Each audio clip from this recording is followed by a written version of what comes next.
Nakalampas na tayo ng immigration.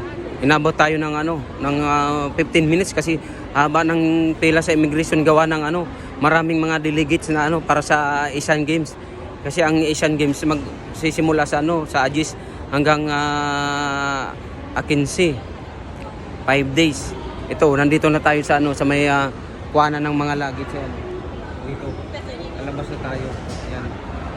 Yan. Yan.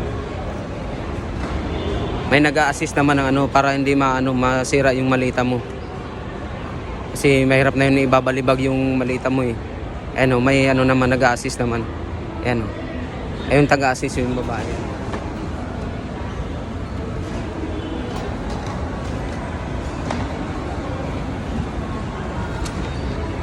So nakuha na natin yung bagahe natin. Lalabas na tayo kasi gutom na ako. Labas na tayo dito. Kasi activate ko pa yung eSIM ko. Ngayon anong oras na? Alas 3:10 na. Alas 3:10 na. Na ako eh. Gutom na talaga ako. Pupunta ka agad ko dun sa sa 7-Eleven para kaagad ako.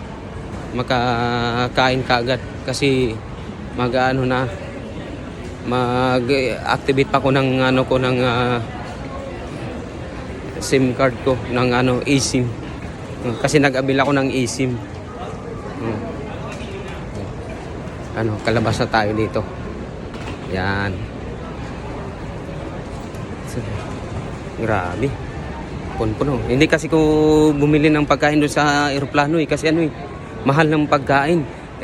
Ang presyo doon, pangkain ko na dito sa sa Thailand, tatlong kain ko na dito.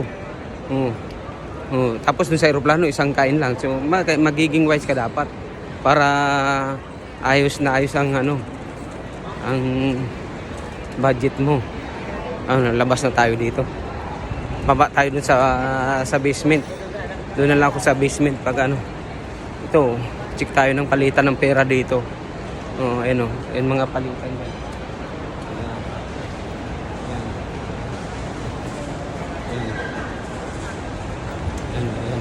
International credit card. Magkano na tayo? Dami talaga. Tayo dito, ayan. Magdadating nandiyan na ngayon. Mga dun. Ito. Sige. Maghahanap muna ako ng makainan ko. Gutom na ako. Okay, mamaya naman. Papunta ako sa basement.